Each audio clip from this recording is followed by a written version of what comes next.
are we?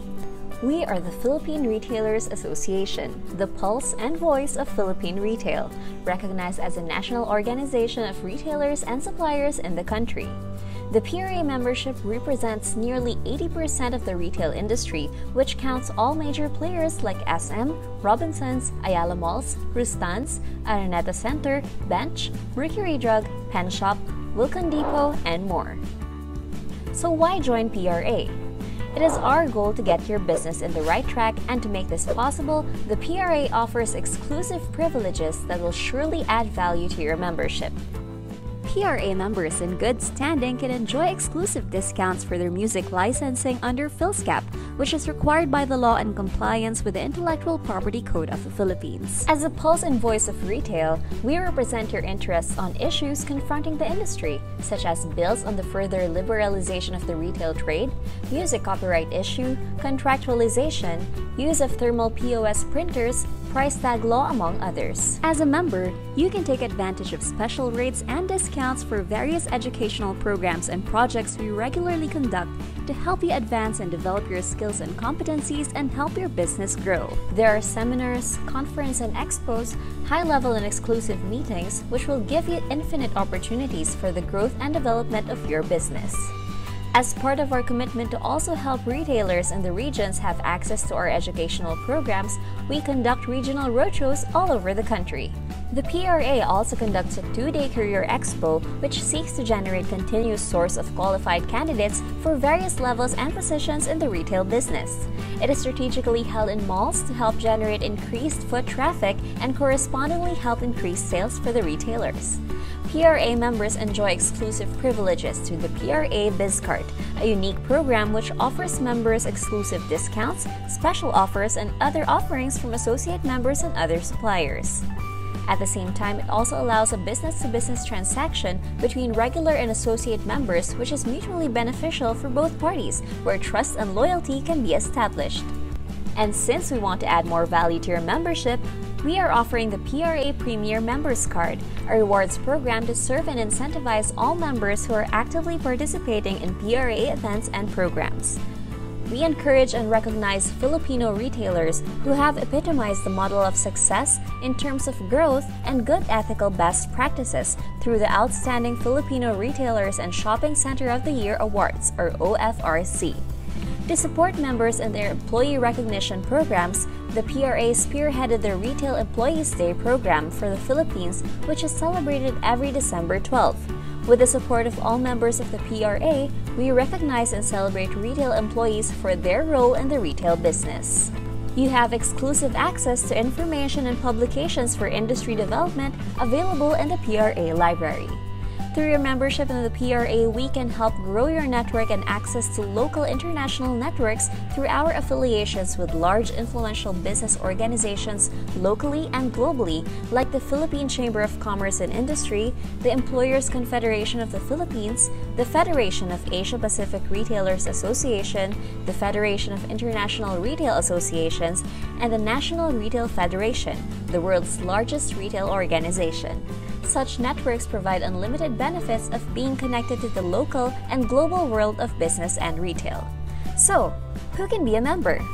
All retailers in all formats, shopping centers, as well as suppliers of products and services to the retail industry are encouraged to join and be a part of the PRA community. How to become a PRA member? We have 3 types of membership to cater to your needs. There's a regular membership for those who are directly involved in the retail business. Associate membership for corporations or entities engaged in the business of supplying products or services to retailers. And chapter members who are any organized group of retailers doing business in the Philippines. Being a member of the PRA will give your company endless possibilities and opportunities to give your company what it needs to grow, expand, prosper, and become globally competitive. Because at PRA, our only business is helping your business grow.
day to our friends in the retail industry.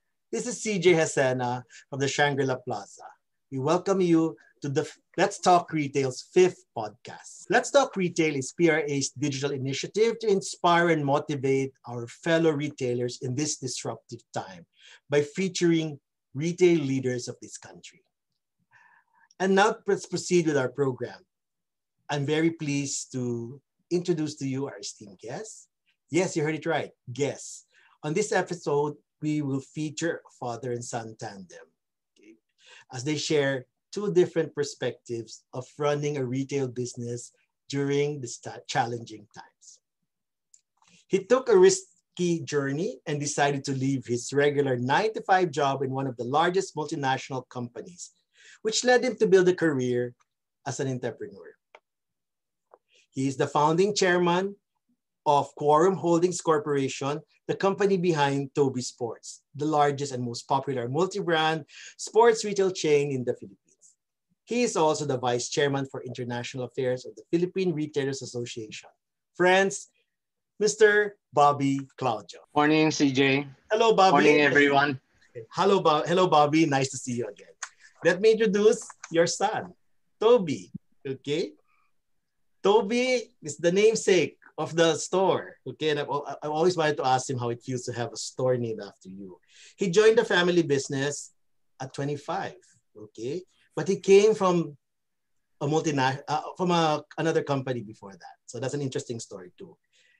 He's the brainchild of the first world-class running specialty store in the Philippines, Runner, and his most recent venture is Urban Athletics, a sports lifestyle store inspired by sneaker culture. In recognition of his accomplishments as a retail innovator, Toby was recipient of the Young Market Masters Award for Business Development in 2008. Ladies and gentlemen, please welcome Toby Claudio. Thank you, CJ. Good morning, and thank you very much to the PRA for inviting us this morning. Okay. Good morning, Bobby and Toby. Thank you for joining us today. Now, let's start off with Bobby first. Tell us about your transition from the corporate world to retail. All right, CJ. I guess this is a story of how one is being forced by circumstance to make decisions such what I did. I was working with a multinational, Unilever, and I was in the management group. And to expand my horizons, while I was doing my managerial work, I joined a civic action group called the Manila JCs. My intention then was just simply to widen my horizon and networks and contacts. And in short, I was appointed, we bidded for the World Congress. I was appointed to head the promotions group of that World Congress. Philippine Airlines and the hotels gave us unlimited tickets to anywhere in the world to promote the World Congress. So we did so, and we started with Europe, then we went to Africa, and then we went to other parts of Asia. And within the first month, my boss came to me and said, "You used up all your vacation leave. So do you want to work with us, the multinational, or you want to join the JCs?" And I simply looked at it. I said, I didn't want to lose the opportunity to see the world. I was only then about 23, 24 years old. Okay. So in short, I said, "Boss, mag-JCs na lang ho ako." Sabi niya, "Ano ba yan? May sweldo ba yan?" "Sir, wala ho." "Sira ulo mo talaga," sabi niya. "Nasa multinational ka, pinagkakaguluhan, Manila JCs ka." So I resigned. And I didn't want to lose that opportunity. So in short, after that, I was left with no job. After the Congress was finished, I was looking for something to start. And that's the idea of coming up with Tobys. I said, I might as well be an entrepreneur. I don't think I want to be employed anymore. So we started Tobys. I started Tobys at that time. Okay, just a context. You were working with, which multinational was that? Unilever. Wow, that's the brand management. Yeah, Cool. Right. So you started Tobys and you started where? Which was your first brand? You see, at that point, I didn't know what to do. I just had a little uh, savings that naipon ko. So I bought a unit in Vera Mall. I said, Okay. whatever, once the mall is over, I'll sell it for a profit and move on to the next, whatever it will be. And I couldn't sell the unit. Nobody wanted to buy it. So I said, I'm forced to keep to operate it. And because I didn't know where to start, I simply started with toys. Again, because one of the national conferences of the JCs was in Zamboanga and they had that barter trade. Right. So I bought a lot of toys. So when we were naming the store, I went through all the dictionary, yellow pages. Wala pang internet noon eh, di ba? So I was at a loss, and Toby was just 4 or 5 years old, running around while I was working. And I said, ang kulit naman ito. Then it struck me. I said, why am I looking for a name? Why can't I just name it after him? And that's how I decided to use Toby. I said, okay, siya na. But the name then was Toby's Forms and Shapes. And people were asking, bakit forms and shapes? Sabi ko, hindi ko kasi alam kung anong pinapasokan so it can take any form, any shape. So Toby started as a toy store. And after 2 years, that's when we moved up to sporting goods. Why did you choose sporting goods? What was the opportunity at that time? All right. While we were selling the toys, I found out that after Christmas, sales were down. Toys is really a Christmas thing. There was one item I said was skateboard was doing well for us. So I said maybe we'll be better off with sports. But again, I didn't know where to start. So I started going into the yellow pages, who was supplying what, and nobody was available to even entertain me, nor never heard of me. So I went to the biggest sporting goods store at that time. I will not name them anymore. They're not around anymore.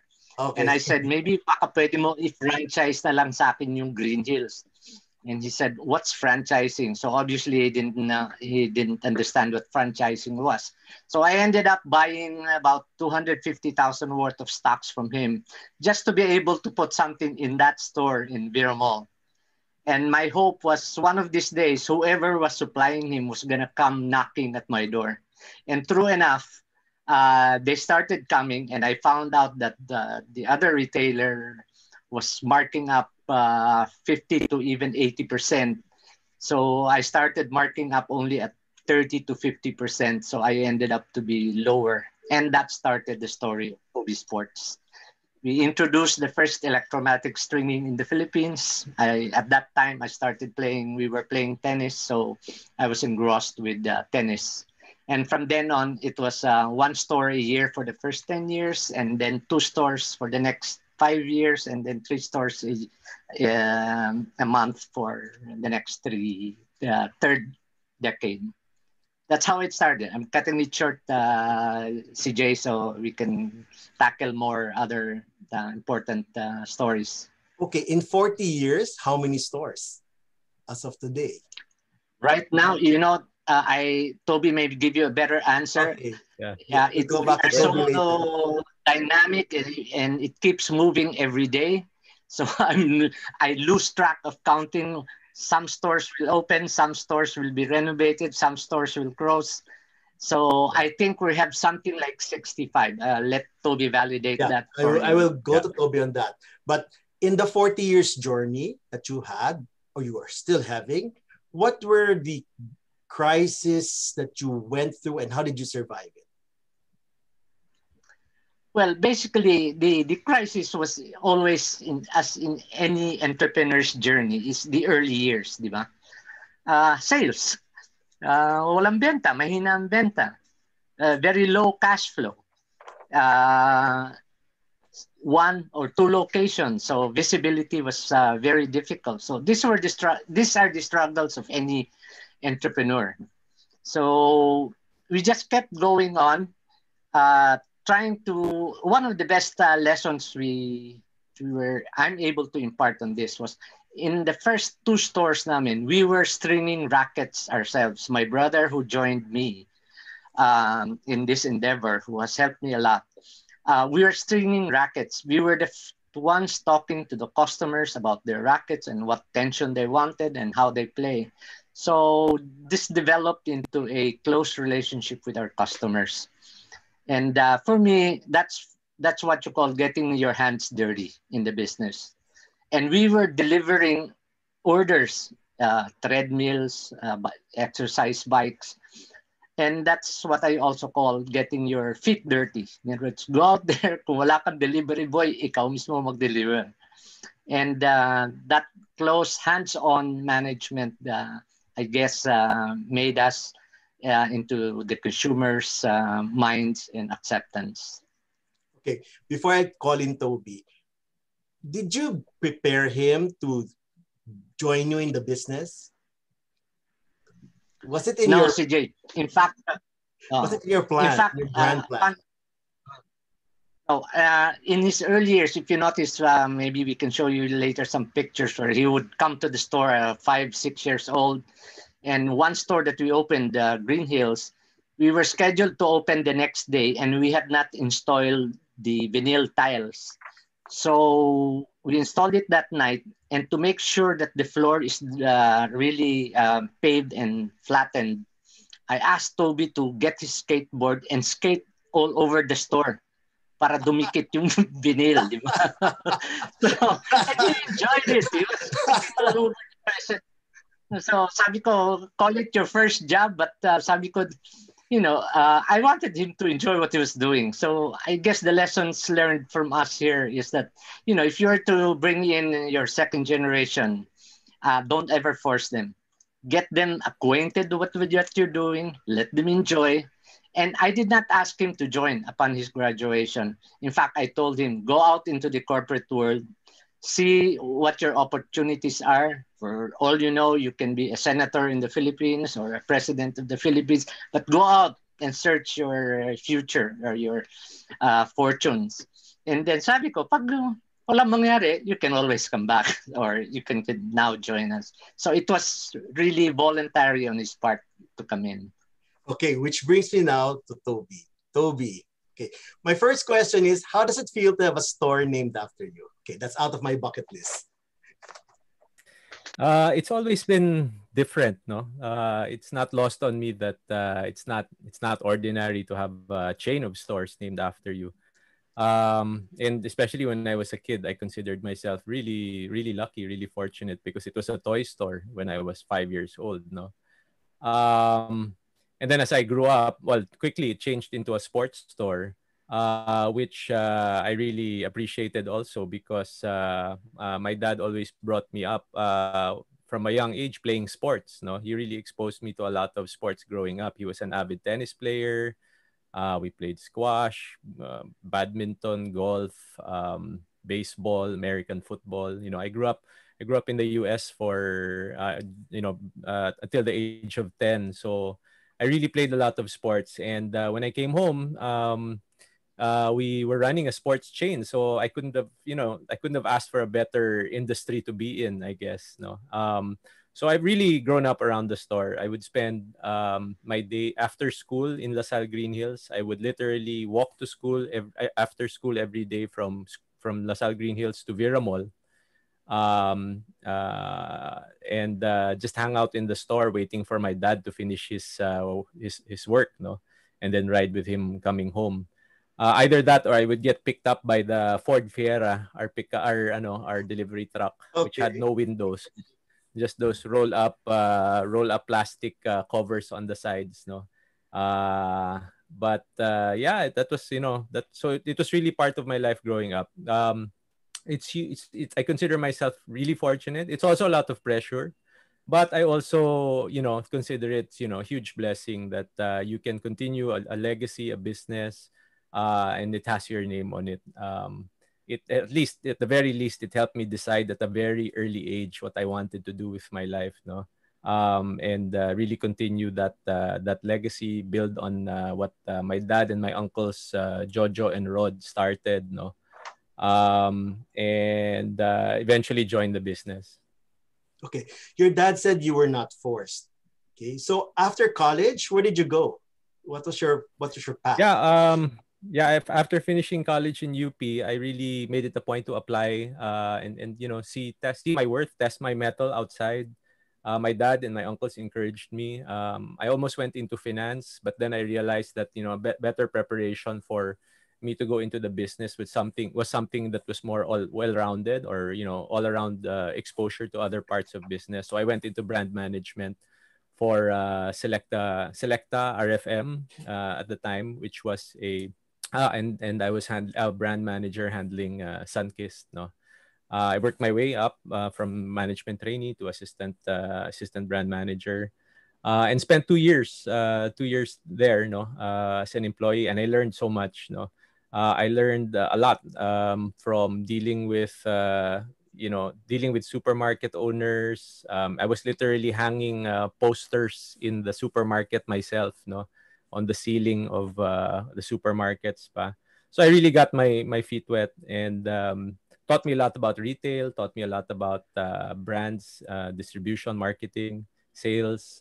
So it really gave me a great all-around exposure in just 2 years. And then after 2 years, I said, "Aren't you guys gonna ask me to join the business?"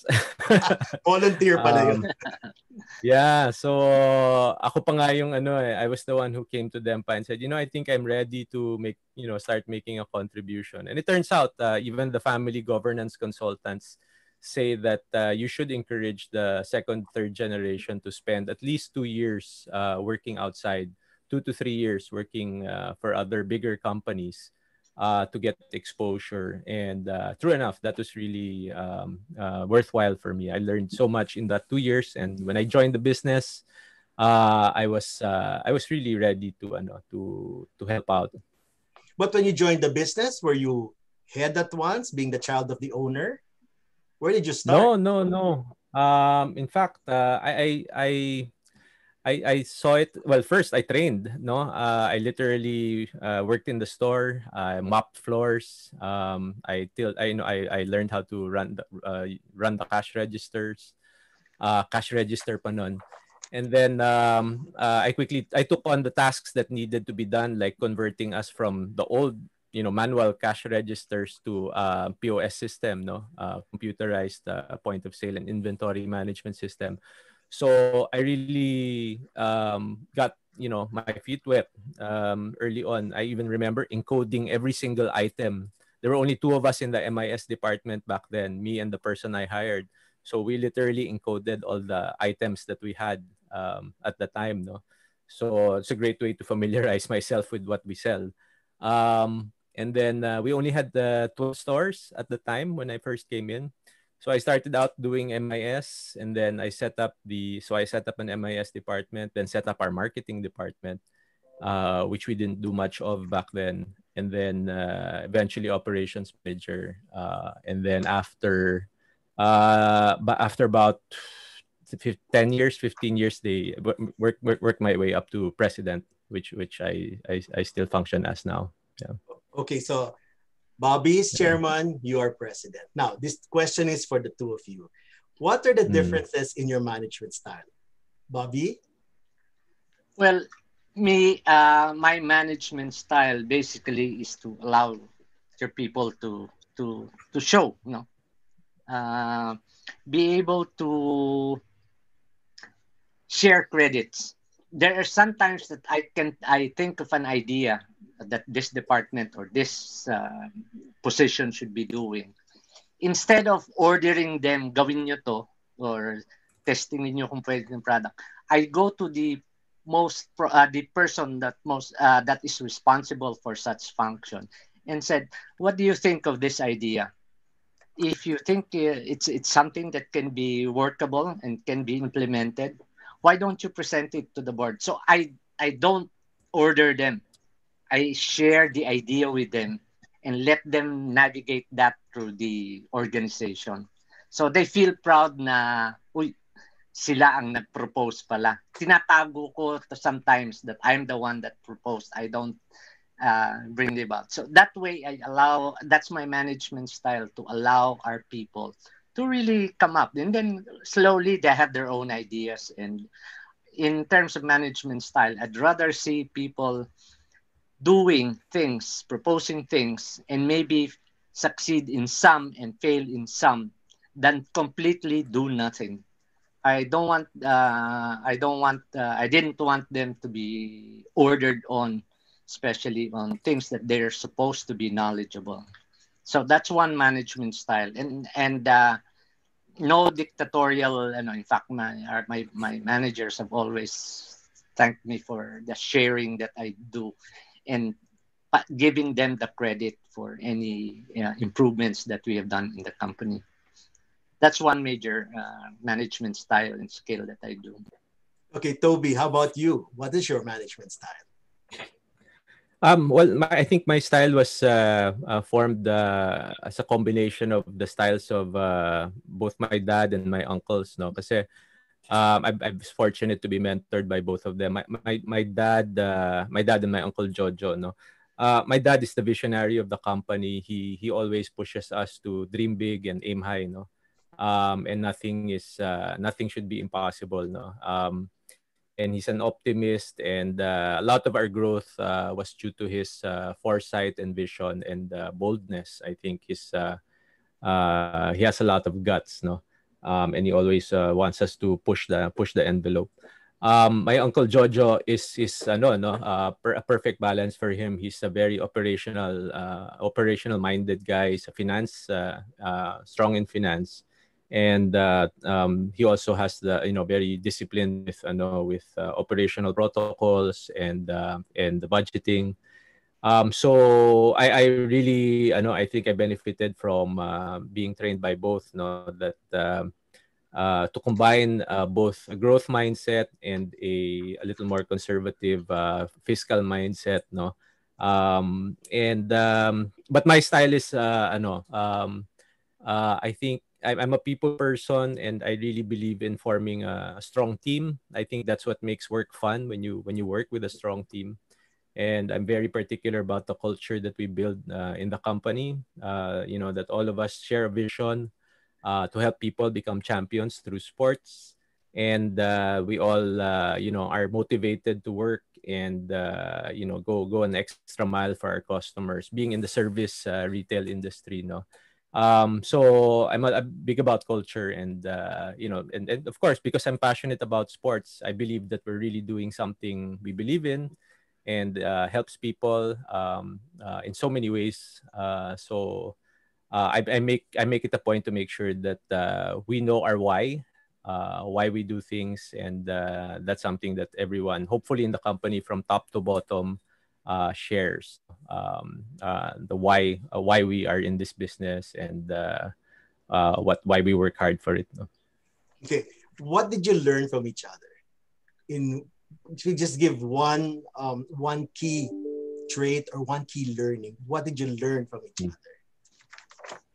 From my dad, you miss. I learned it from him and Michael Jordan. You miss 100% of the shots you don't take. Okay, Bobby, you from Toby. Yeah, well, basically, one of the lessons that I learned with this mga Gen X and the new generation managers is you hire people. You hire people so that you can tell them what to do.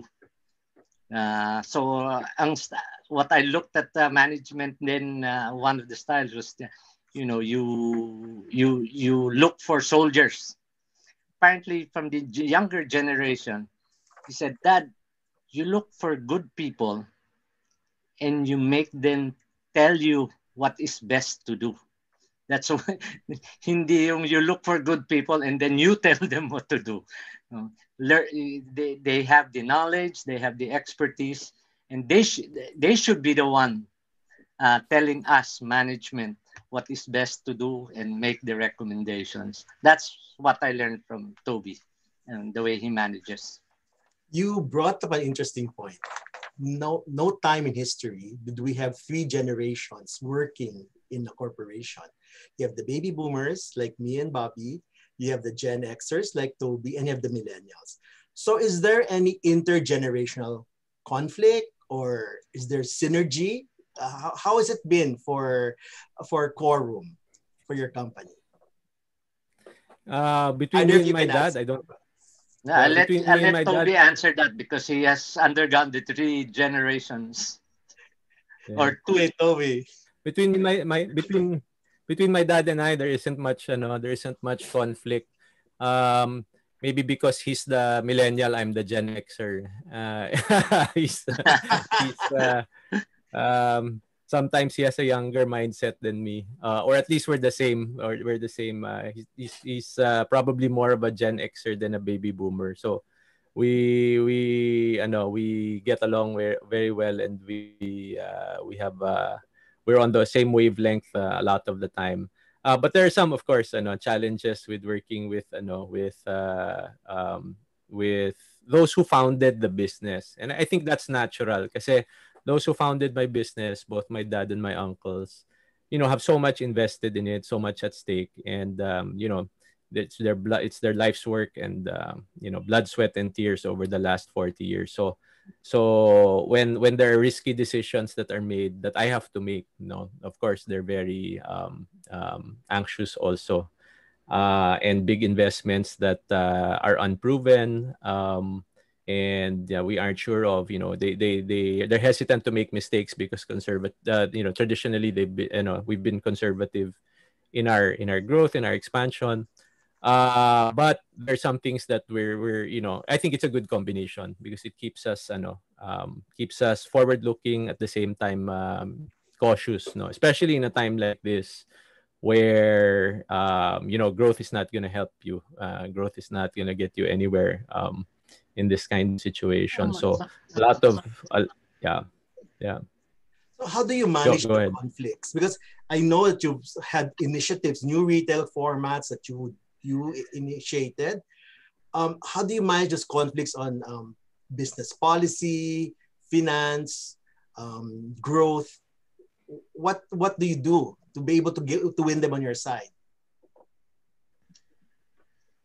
I'm big about making a very comprehensive business plan, a deck on the concept, and selling them on the idea, so that just in case it does fail, I make it a point to make sure that, hey, you guys agreed to this. So Okay. thankfully, yeah. So I don't force the issue. And I try to makuha sa PowerPoint, no. So yeah, I have to justify those measures. Thankfully, most of them have paid off. Some of them have not, no. We've had to close some concepts that we started also. But thankfully, most of them have paid off, especially our digital initiatives, our e-commerce, our online, and the latest, the one in me, is our flagship store here in BGC. No, so that's something big that we'd always been wanting to do, and we finally got to do it last year. No? We're going to talk about the digital initiatives in a few minutes. Okay, Bobby, Mm. when something fails, what do you do?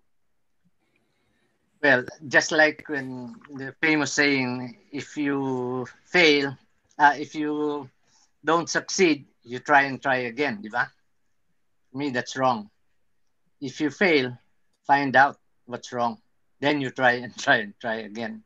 So I don't just go and say, okay, you failed, go change your strategy or change your actions. I simply go through the basic management skills, reviewing certain project, and things go wrong. Things will always happen. I mean, some things will go wrong. That's where, for me, leadership has to have optimism. Because if leadership does not have optimism, if one is optimistic, you keep trying, di ba? Until you solve the problem and you find the right solution. But a pessimist will just simply give up and do nothing because hindi kaya yan, problema yan, hindi natin maaabot yan. That's how I address things when things go wrong. Be an optimist. What's the good side? If you see manure, there's got to be a pony, di ba? Sabi nila. So instead of looking at the bad side, which keeps you from further trotting on and finding the best solution. Be an optimist and see what are the opportunities. That's how I handle or attack things when things go wrong. I look for the opportunities and the good sides. We'll go back to that opportunities in the goods, especially in a disruptive time. Let's wind down this Exactly. conversation on management styles and generations by asking the question succession planning. Toby, you have three sons. Will you force them into the business or will you allow them to spread their wings first? Uh, that's tough. I think what my dad and my uncles did with me is pretty close to ideal. They never assumed, for all you know, my kids want to. But what I have been doing is exactly what they did to me. I've been exposing them to our business. I tell them stories about our success and wins, especially. Not as much about our problems, because I learned that telling your kids about all the problems you have in business will actually turn them off to wanting to Okay. join. So yeah, I'm doing that little by little, giving them I gave them summer internships in companies of friends. And then last year, my eldest also did a summer internship in our e-commerce department, where he did well, even as a 15-year-old lang. And then hopefully, they study and prepare for it to help contribute to the business. At the end of the day, they'll help if they want to help. If they're proud of it and they want to make sure that they have that desire and they are prepared for it. Whether they actually do it later on, I hope they do. I hope it's in a good enough position for them to want to. So I think that will take care of a lot of things. No, if our business is doing well by the time they're ready to join, then I would hope that they really, and besides, I have 3 boys, so I have a lot of chances to get a good contribute. Okay. Uh, Now, uh, CJ, I yes, have a Bobby. take on that. Can I Yes. contribute to that? Yes, please, Uh, please. Kami naman or ako naman as the captain of the ship, or Yes. still, although my brother is already the chairman, I'm semi-retired, but I still care, and we are still on our growth path. So we're growing, and relying on family for growth may not be the ultimate solution. So we're developing second line management. We're developing professionals in our organization. If any member of the family or Toby's children can come up to the standards that we need to run the organization, fine. But because we continue to grow and we plan to grow, we want to professionalize the organization. And at the same time, the growth will mean partners, future equity partners, growth partners that may come into the picture, which will really require professional management. I mean, we may run out of family members, and if you notice, most third generation are not able to bring up the companies to higher levels. They end up relying on professional management because we still want to continue to grow, and there is a lot of room for growth in the Philippines and even now regional. We can start looking at Asia. So that's my take on whether family members will be. They will not be forced. They will have to qualify. Very good. Okay. So we're now into the eighth month of the pandemic. So my first question on this very disruptive time is, how has the pandemic affected you personally? Let's start off with Bobby. When you say personally, personal You, effect to me or the business for you effect? first, personal. Then we'll talk about Well, the business. yeah, well, it gave me time to play more golf, and at the same time, although less as I would have wanted to, but it gave me the realization in this pandemic that good times are not always there, and in this particular pandemic time, as I said, there is no template. The Philippines, we have never experienced this. The Philippines has not experienced this. The world has not experienced this. So it's a struggle to cope up with it, but we have come to the realization that the world will still continue to move. So we need to address the needs of the consumers, the supply lines, the ability to reach out to our customers. That's for me. I'm fine because I'm able to spend more time with the family and enjoy the chores at home and some sports. I'm starting to pick up archery, so Wow. medyo at least hindi masyadong exposed to too many people and improve my health and fitness. All That's right. story. Okay. Toby, personal impact of the pandemic. Personal, it's been quite challenging. Obviously, we have a lot. We're responsible for a lot of employees and their families, no. And especially for the first 3 months, we were very stressed out and busy. In spite of the fact from home, no. So my management team and I, parang we were even busier, and we met even more often. Through now that you discover Viber, you're like meeting constantly all throughout the day, no? And you have like 4 or 5 simultaneous meetings at a time, no?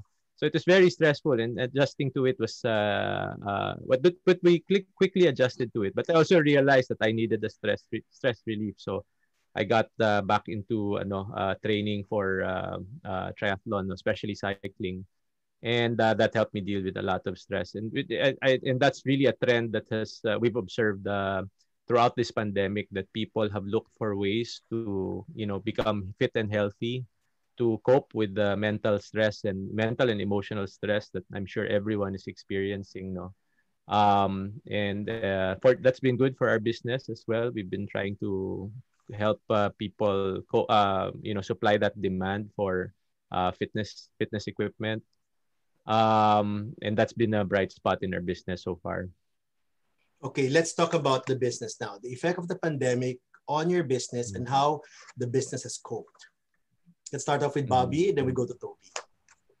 Well, when the pandemic struck and we were all forced to close for starting mid-March, April, and May, and we have never experienced closing the stores more than 2 days in our 42-year history.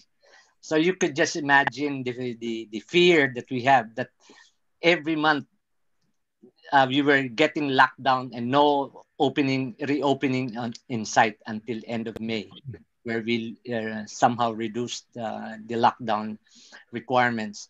But to see that you are not going to have sales revenues for 3 months, and you have to keep paying all your operational costs, no cash flow. As I said, no template, and we had to really buckle down and see what we can do. And what we simply did was maintain cash, so cut down all unnecessary expenses, request for reductions in costs wherever we can get them. So even if there was no sales, we were able to pay our people and get them employed. That was very disastrous for us, because we never had that experience. And then of course it started easing up. Nagkaroon tayo ng MECQ, and then we went to GCQ, and sales slowly started. But we had our first difficulty, because when all stores are closed, your only option will be to go online. And we had difficulty because at that time the government didn't allow even online, and allowed only for essentials, meaning medicines and food deliveries. So we had to clamor and make the request to government and say, people getting locked down will undergo stress and mental and health issues. So there was a strong clamor for us to They wanted to order treadmills, exercise bikes, even simple dumbbells or skipping ropes because they wanted to work out. So we told the government, if you can consider us a non-essential, semi-essential, I'm sorry, because we felt that to keep people healthy will be better for the government because we will have less cases of infections or contamination. So for then after May, they allowed online deliveries for our products, and we were able to capitalize on that and serve our customers' need.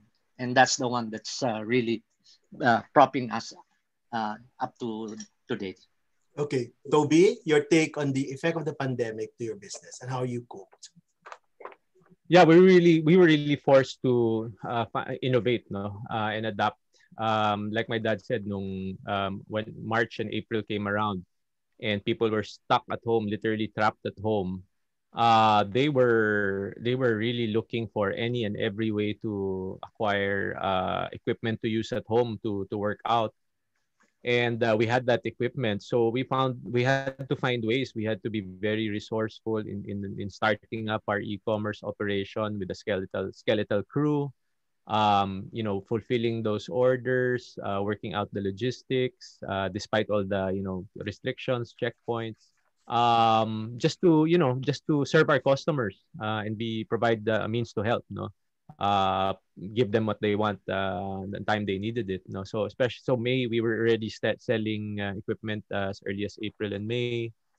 And my team had to be really work double time, to figure it out. Fortunately for us, our e-commerce business had been already set up, and was thriving already by then, because we rebuilt it and relaunched it about 2 years ago. So all our processes were already in place, and we just had to find a way to restart them during ECQ. And that's helped us, up to today, with our Tobys.com, Urban Athleta, a few weeks ago,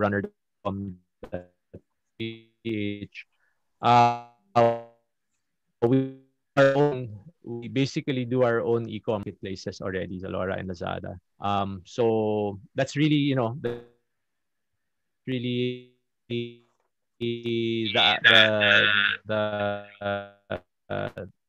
how retailers need to adapt in to them. People need service, and ways to communicate and interact with the brands, with the stores. We've set up a lot of ways to make it easier, like chat and collect, and the Viber chat for every store. You went into the platforms of the digital platforms. You went on overdrive already for that one. So Right.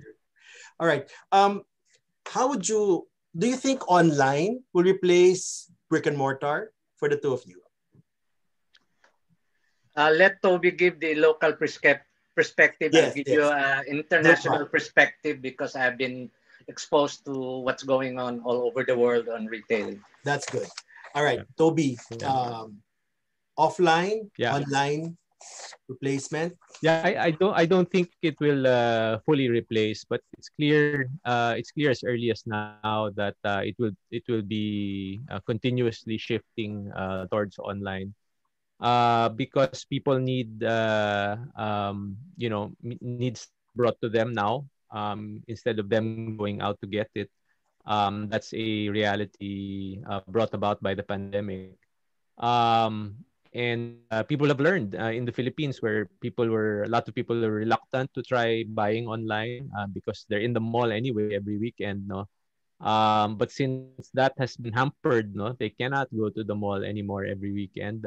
They've had to adapt, and consumers have learned to shop online. So it's really important for brands and retailers now to really have a strong digital presence, and to have the capabilities to do commerce online, not just through their physical stores. No, physical stores will always have a place, especially in the Philippines, where malling is part of our culture. No, we are a mall culture.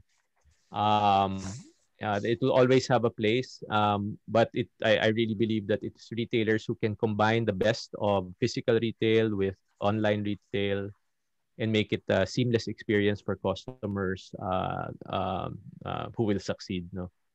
How many percent of your business is online now from the pandemic? It grew from it was quite small back then because we have a 66 store chain, no, so our e-commerce was less than 4% of our total business, but that has since more than doubled, no, just over the past since May. So it's now growing, and it's in some months it's our number one store already. No, we had forecast that to happen about 3-4 years from now, that our e-commerce store would be our number one store, but that's happened quickly. No, it happened already about 2 out of the last 4 months. No, so it's clear that e-commerce has really picked up due to the pandemic, and I think it will be here to stay. Of course, when life goes back to normal, people will go back to the malls, hopefully, and that may come back down a bit. But as the total market grows and as the young market, become consumers, I'm sure that they will expect that they should be able to shop anywhere through any means, no, whether it's to the store, whether through their mobile phones, through their computers, or now even through chat, through Instagram, through Viber, through Facebook. So any means should be all of those means should be utilized, I think, by retailers moving forward. So you don't see a situation where in the Philippines you'll have 50% of your sales coming from online. That not 50%. It depends. Actually, it depends on the retailer strategy. I know of many brands and retailers who are already above 50%, but that's because they deliberately did not build a store presence. No, but for established retailers like us with a wide network of stores, 50% will not come from. Majority of sales will still come from our physical stores, but I don't see us, being far away from where the US is now, about 15%. Of total business coming from online, in the future. Okay, Bobby, I'd like to talk about the global perspective for the pandemic affecting retail. Yes, CJ, I'd like to contribute on that because we recently attended the FIRA, the Federation of International Retailers Association. Look at these statistics. To date, worldwide, it's still 75% traditional retailers, meaning stores, brick and mortars, and only 25% online. The United States, which has been digital for almost 20 years, has achieved only a maximum of 25% penetration online. Consider Amazon and the other big ones in the United States for that. And maybe Alibaba in Asia and and then local will have the 2-3 local platforms. So given that, majority of retailing worldwide is still done through the traditional retailer. Now, of course, the Amazon growth has been big because that shift of 25% moving online practically benefited only Amazon and some other smaller online platforms. In the Philippines, as of 2 years ago, our latest figures, Philippines penetration for digital was only 2%. This pandemic has brought it up to about 5 to even 8%. Some are experiencing a little higher. But that's about as best they have penetrated in terms of taking business from online stores. Right now, we are struggling with pure online platforms like Lazada, Shopee, Alibaba. We put our products in their platforms. After a while, when they see what our sales growths are, they simply bring in their own products. And when you search, it will be their products before Tobys products will come out in the search. And yesterday, The EU just slapped Amazon a big antitrust deal, exactly doing that. People going to Amazon, sell our product, fine. When they see what's selling, they put you on the 100 on the search list, and they get a similar product, and they're on the first or second search list. So the idea of retailers giving up to online is not gonna happen. The retailers, international retailers, most retailers now are going to go into a massive innovation of transform together with the International Shopping Centers Association to innovate shopping malls. Shopping malls will not just be for shopping anymore. There will be resorts, there will be museums, there will be theme parks, there will be other things that will generate crowds in the mall. So people will still look for getting out of their homes. And the key for retailers now, especially for us in the Philippines, is to be able to serve the customer in whatever way he wants. Okay. So if he wants it delivered at home, ayoko na magpunta sa tindahan mo, deliver to me at home, you have to have that capability. You say, I want to go out, I want to experience nice dresses and see new shoes. Give them an experience in store that they have not seen before. If they want it delivered in their office, you should be able to do that. If they want it to be given as a birthday gift to their child in Saudi, or a parent from Saudi to the Philippines, you should be able to do that. So the modern retailing is not all about whether it will be online or in store. It will be about ability to deliver to the customer in whatever way he wants. And if we can do that, then you're guaranteed that you'll be able to continue on with your retail business. Okay. The world really has changed based on my conversation with you. Now, last two questions. How do you see Christmas this year? Any of you can answer. For me, Christmas is still a Filipino tradition. Hindi mawawala yung gift giving. So in whatever form, if you were giving maybe a bicycle last year, maybe ngayon baka ping-pong racket na lang ang ibigay, but you will still give out something. So my feeling is people will still go out. Filipinos will still go up for gift giving.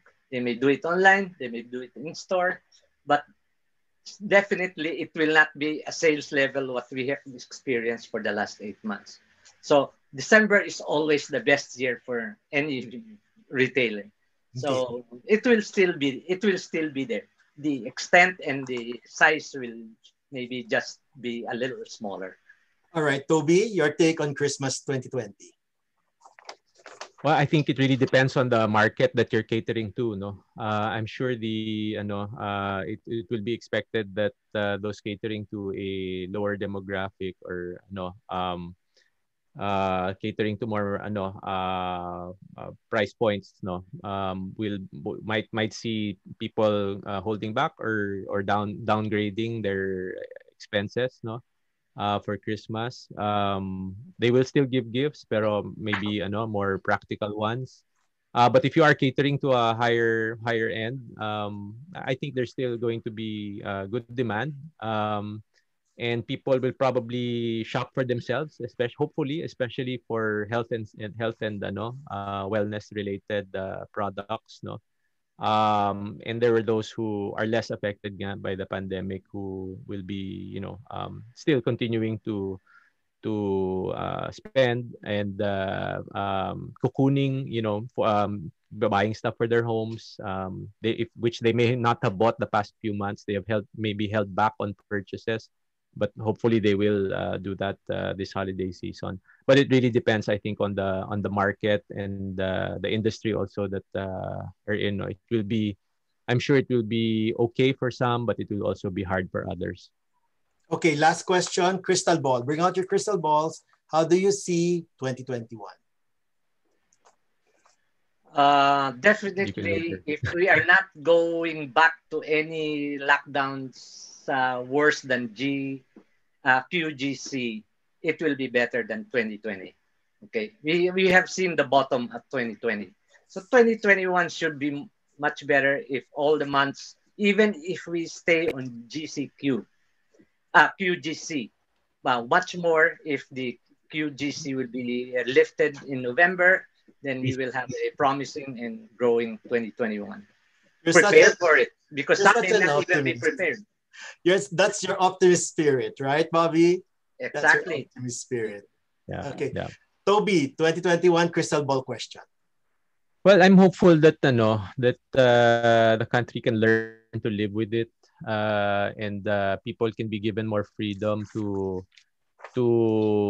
take their own precautions for going out, but be allowed to go out, especially for sports and recreation, in our case, no. But I think we all have to be careful pa rin because as the opening of economies in Europe showed, no, that if you open up but people aren't careful, you will close back down, just like UK and France. So we don't want that to happen. I think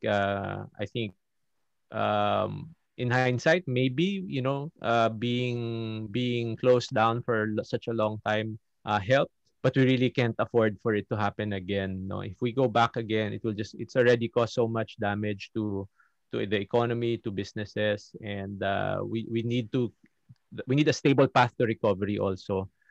If that path is again hampered or again stopped, then we start back at square one, and then we have to build up confidence and spending again. So I think we need to really continuously creep up and keep going up so that hopefully the past is behind us, the worst is behind us. No, it will take a lot really for people to reestablish their confidence, their spending ability also, and for businesses to get back on their feet. But hopefully it's continuous, no, and hopefully we get the vaccine sooner rather than later. If that happens, then I think we'll be in good shape by this time next year. But if it doesn't, then I think businesses really need to be cautious about planning. They should have a plan A, plan B. Plan A if things stay okay and we're on a consistent trajectory back to normal. But if something happens again, that's definitely when plan B comes around, where we're back to the hard times again, which is a possibility as well. No, so I think in terms of percentages, it's probably 60-40. Hopefully 60% that will be on a stable path to recovery, but 40% that there's that risk that we may go back to strict lockdowns again, and hopefully it doesn't. But it got the cases spike up again, and we have to tighten up restrictions once again. Maybe a 40% chance, but I'm hopeful of the 60%. Okay, so there's I hope. agree. I agree, Reality. CJ, with Toby Yes. on that. To face 2021, everyone should have a probable forecast, a low forecast, and a high forecast. So everybody's ready for anything. What happened to us in 2020, we were not ready. So this time, if we have a probable forecast, then a low forecast and a high forecast, so we can easily adjust and move in should the worst happen and should improvements happen and for the better. But we're all prepared. That's my key advice. Be prepared for That's any eventuality. lessons learned. Thank you so much, Bobby and Toby. Very good conversation, very insightful. And we'd like to thank you again for your time. Thank you for joining us for the 5th Let's Talk Retail podcast. And that's it, ladies and gentlemen. That's our 5th Let's Talk Retail podcast, where we had the Claudios, Toby, and Bobby for an insightful, engaging, and reality-based conversation. This is CJ Asena from the Shangri-La Plaza, wishing you all a good day and stay safe, everyone.